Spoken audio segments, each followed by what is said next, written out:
Notre deuxième invité sur ce plateau, Kwasi Roger Sessou, président du Conseil mondial du panafricanisme.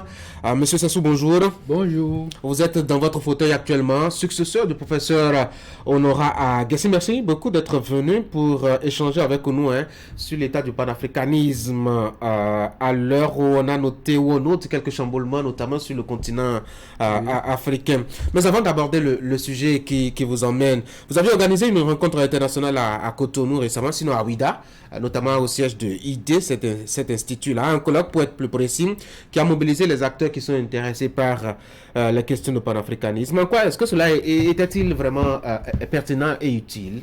Oui, il faut dire, d'abord je vous remercie pour nous avoir accordé ce plateau, ce beau plateau. Merci. En fait, avec le professeur Honora Agassi, c'est plus d'une vingtaine d'années de collaboration. Et nous avons eu la chance d'apprendre beaucoup de lui. Nous avons connu ce que c'est que le panafricanisme. Nous avons connu à travers lui le caractère endogène de ce que nous prétendons nous-mêmes de ce que doit devenir l'Afrique. Et ainsi, il nous a appris à connaître davantage l'Afrique et nous avons donc bien appris la leçon et nous avons décidé de lui rendre d'abord hommage. Donc c'était un rendez-vous d'hommage. Voilà, ça nous a conduit à ce colloque qui a eu lieu en avril passé. Et nous avons donc essayé de faire connaître le centre ID, qui est l'Institut de développement et d'échange endogène, et ce qu'il propose pour la jeunesse. Et donc, dans ce centre, nous avons connu des formations qui se font toujours chaque année sur l'immersion culturelle. Et il a été aussi question de comment on appelle, de l'université de la pertinence, qui regroupe les jeunes pour leur parler de l'Afrique, pour leur parler de ce que l'Afrique peut offrir beaucoup à la jeunesse plutôt que de penser à l'extérieur. Et vous avez certainement eu l'occasion de faire un petit point de ce qu'il a laissé. Oui. Et qu'est-ce qu'il a laissé? Ah mais déjà, la structure elle-même, vous voyez un peu, c'est un symbole pour l'Afrique. Idée aujourd'hui en Afrique est l'infrastructure qui s'y prête bien aux enseignements du panafricanisme. Et donc, c'est déjà beaucoup. Et si vous voyez, tous ceux qui ont participé au colloque, ce sont des anciens étudiants de professeurs. Et je peux compter plus d'une centaine de personnes qui connaissent parfaitement le professeur et ses idéaux. Donc, il a laissé beaucoup. Il a laissé beaucoup et je crois qu'on ne peut pas dire que le professeur est passé, c'était inutilement. Oui. Il y a un mouvement, je n'ai pas envie d'appeler ça de réveil, vous le qualifierez comme vous le voudrez, mais on voit quand même des peuples africains, notamment de la jeunesse africaine, qui prend de plus en plus le risque au regard des enjeux de notre siècle, la politique, la gouvernance, la démocratie, les droits de l'homme, l'indépendance, la liberté. Est-ce que c'est à cela qu'il faut assimiler le panafricanisme? Bon, en fait, si nous faisons un bond dans l'histoire, il faut voir que le panafricanisme en elle, c'est un mode de vie. C'est une forme de vie qui oblige à la justice, au concept de la justice. Et l'histoire elle-même, vous voyez comment est né le panafricanisme. C'était à l'occasion d'une cérémonie, la cérémonie du Bois Caïma, en 1791, où une femme a réuni tous les Africains pour leur faire prendre conscience de leurs conditions.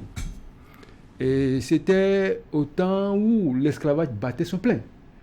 Et en ce moment, on avait dit que retrouvons-nous ensemble et sans considérer nos origines, c'est-à-dire tel est béninois, tel est ivoirien, tel est togolais, ainsi de suite. Non, parlons d'une seule voix. Et lorsque l'esclavagiste vous demandera d'où vous venez, vous devez simplement répondre que vous êtes africain. Et c'est cela qui a conduit le mouvement jusqu'à ce jour. Et nous, mais les manifestations qu'on a aujourd'hui ne sont pas forcément enfermées dans cette vision de la chose. Non, en fait, c'est ça, parce que lorsque vous parlez du panafricanisme, vous êtes dans la vision. dans la vision, il y a que certains ont une manière de faire un peu différente des autres, les uns des autres. Mais je crois quand même que pour ceux qui comprennent la dynamique, le panafricanisme, c'est le vivre ensemble. Ce n'est pas qu'on se réunit pour aller contre un peuple, pour aller contre les autres. Non. C'est d'abord penser, et là je rejoins un peu la théorie qui dit que c'est autant contre les autres que plutôt contre elle-même que l'unité de chaque peuple s'est faite. Donc je crois que nous, panafricains, on n'est pas dans la dynamique de nous retrouver pour aller contre les autres. C'est pour défendre, comme l'a dit, même si assez bien dit le professeur Omotunde, paix à son âme. Et les Africains ne se réunissent pas pour chercher à aller déboulonner la Tour Eiffel, mais défendre nos intérêts. Voilà pourquoi nous nous retrouvons. Donc ceux qui travaillent dans l'optique panafricaine travaillent simplement pour la défense de nos intérêts. Et la défense de... Est-ce que les jeunes, aujourd'hui, quand vous les voyez dans leur réaction, dans leur vision, dans leur façon de voir le monde, sont enfermés dans cette vision? C'était ma question. Alors oui, il y a une petite distraction qui a eu lieu. Et cela s'explique bien. Parce que, vous voyez, il y a cette théorie, je crois, c'est de Madame Dossa Eugénie. Eugénie Dossa Quenom, l'écrivain. Voilà, qui a fait une thèse sur la mémoire cellulaire. Alors, la mémoire cellulaire, c'est qu'on nous a injecté quelque chose qui ne nous permet pas de nous départir de certaines habitudes. Et c'est ça qui joue aussi sur la jeunesse aujourd'hui. Mais je crois que nous avons espoir. Parce que il faut... Mais certains pensent ou parlent de jeunesse manipulée, au-delà des médias, peut-être qu'ils peuvent y contribuer, en continuant à injecter cette substance dont vous parlez. Il y a quand même une bonne dose, je dois dire, de fougue, qui n'était pas compte forcément des vraies réalités. Oui, mais vous voyez, quand nous parlons des jeunes, il faut aussi parler des adultes, les parents. Et si un parent n'est pas moulé dans le système panafricain correctement, il ne peut que produire des enfants qui forcément ne soient pas très proches de la thèse que nous défendons. Mais je crois quand même que ça va aller parce que grâce aussi aux œuvres de personnes des personnalités comme le professeur Honora Gessi. Il a beaucoup fait. Aujourd'hui, moi je peux dire, je suis résident en Italie. Je suis résident en Italie, mais toutes les fois qu'il est passé en Italie, il a laissé des traces. Et on parle de lui aujourd'hui à Florence, à Rome et partout en Italie. C'était quand même un grand intellectuel. Donc, il était très connu à l'international. Alors, les pays francophones, que j'ai souvent l'habitude de regarder de très près d'ailleurs, les pays francophones, disais-je, longtemps désabusés, semblent aujourd'hui un peu se réveiller dans leur sommeil. Et cela donne un peu ce que nous avons actuellement sur le continent, où des jeunes applaudissent des coups d'État et l'arrivée des militaires au pouvoir, alors même que cette même jeunesse l'avait condamné et lui avait demandé de se retirer des affaires publiques au début des années 90. Est-ce que vous arrivez à comprendre ce paradoxe? Ah oui, mais c'est clair. Vous voyez, il y a une théorie qui dit que lorsque vous demandez à votre peuple d'aller se jeter dans la mer, fera la révolution. Et c'est ça que nous observons aujourd'hui. Et à un moment donné, les jeunes, sinon les populations, ont eu marre. Ils n'en peuvent plus. Et je vous donne un exemple. Allez-y. Moi, je suis allé en Italie il y a une trentaine d'années. Et j'ai vraiment constaté que le palu, qui est la maladie la plus meurtrière en Afrique, principale cause de décès d'enfants de 0 à 5 ans a existé en Italie. Et précisément dans ma zone, qu'on appelle la Maremma. Et les dirigeants italiens ont tout fait pour éradiquer ce mal, avec des systèmes qu'on pouvait simplement expérimenté ici en Afrique. Mais nos dirigeants africains se font distraire, ou bien ils se le permettent parce qu'ils ont des intérêts. Sinon, on ne peut pas comprendre qu'encore aujourd'hui, on continue de nous faire aller dans la chloroquine, nivaquine, moustiquaire et tout ça, et nous acceptons. Mais c'est là le mal. On devrait continuer à dormir à la belle étoile. Voilà, oui, voilà, on accepte. Mais c'est ça qui est ce qui fait, disons, Qu'est-ce que le dirigeant la contradiction. Qu'est-ce que le dirigeant aurait pu faire? Refuser les chloroquines et nivaquines, refuser les mais c'est clair. Et faire quoi? Je vous donne un exemple. Moi, j'étais président de la grande fédération africaine. Un jour, il y a un petit groupe d'Italiens qui est venu me voir, et j'étais dans mon bureau. Il me propose de faire une opération ils appellent de solidarité. Alors, c'était d'envoyer en Afrique une dizaine de conteneurs de moustiquaires imprégnés. Alors, mais je leur ai dit, mais écoutez, on est dans cette région où vous avez éradiqué le mal. Ce n'est pas les moustiquaires que vous avez éradiqué le mal de palu. Mais ce que je leur ai demandé. Ils se sont regardés et puis après, ils m'ont dit, notre projet ne vous intéresse pas. Ils sont partis. Mais c'était des dizaines de conteneurs. Moi, je pouvais accepter parce que je sais comment ça se passe ici. Mais qu'est-ce que vous avez proposé en retour contre Non, le mais mal? Puisque le mal il existe, vous n'avez pas besoin de parler. Parlez-nous maintenant. Oui, mais puisque vous avez refusé les moustiquaires, qu'est-ce que vous avez proposé? Oui, mais nous avons des sachants sur le terrain. Pourquoi ne pas travailler avec ces sachants, avec nos plantes médicinales, pour arriver de toute façon à trouver une solution définitive? Ou tout au moins, il y a la technique utilisée par les Occidentaux, c'est quoi? C'était de castrer le mâle, disons la moustique, le mâle de la moustique, pour que dans le croisement, qu'il y ait après un phénomène qui ne permet plus la production de substances nocives qui provoquent le paludisme. Voilà. J'ai remarqué, on devrait en parler aussi, que non seulement les jeunes ils réclament, je dois dire, ils saluent ces interventions militaires, mais surtout qu'ils brandissent, je dois dire, des drapeaux et des effigies d'autres pays qui sont enfermés, eux aussi, dans cette logique de continuer à dominer l'Afrique. Ça aussi, c'est une erreur.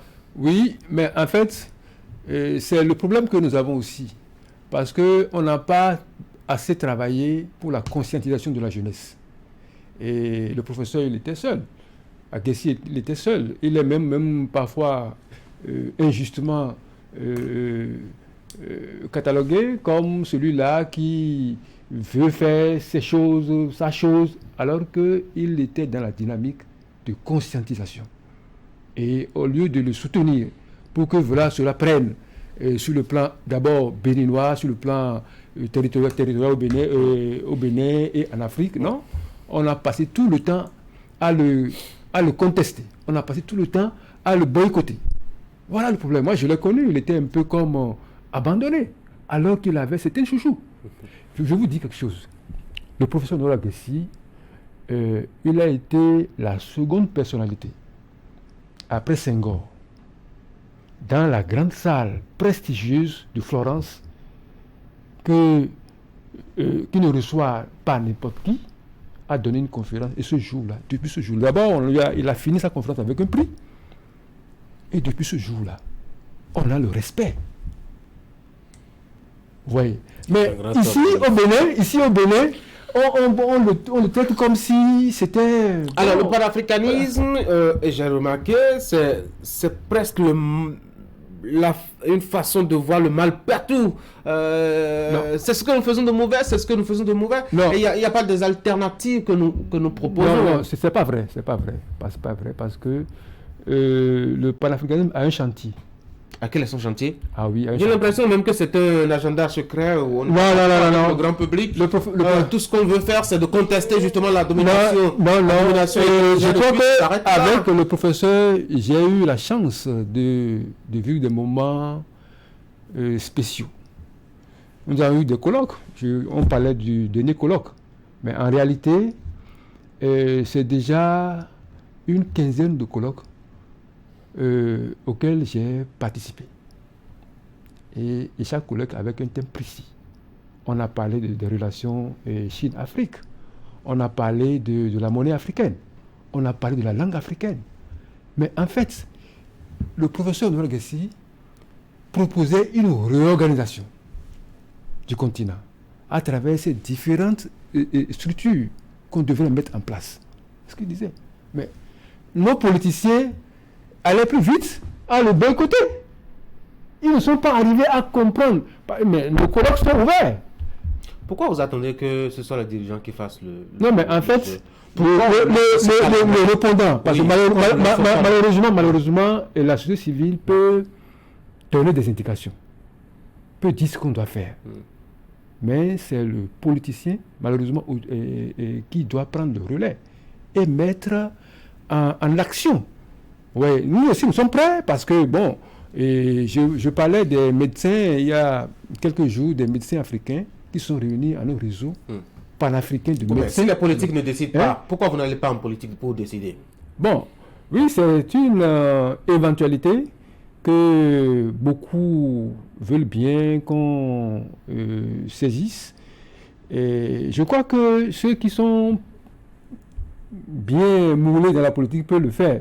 Bon, nous, on a beaucoup travaillé dans la société civile. C'est pas si facile. Oui, c'est pas facile, mais bon, je crois que certains déjà commencent par y penser. Alors, on va y arriver. Monsieur Roger Sessou, un mot rapidement pour finir notre entretien. Bon, j'allais un peu parler de ce qui se passe au Niger. Au Niger. Rapidement, en deux mots. Oui, en deux mots. Et très rapidement. Vous voyez, j'ai appris que certains dirigeants veulent emprunter la voie de la force. Et un dernier recours. Un dernier recours. Même en dernier recours, la culture africaine ne s'y prête pas.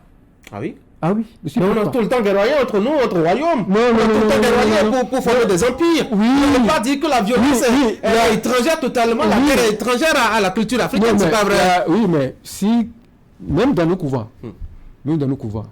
il y a, et je suis d'un couvent, la divinité interdit la violence. La divinité refuse.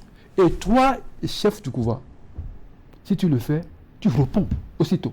Moi, je voyais mon oncle. Le lecteur sur lequel le professeur Honoré Guessi a travaillé, ce n'est pas un Dieu très gentil, ce n'est pas un Dieu très calme.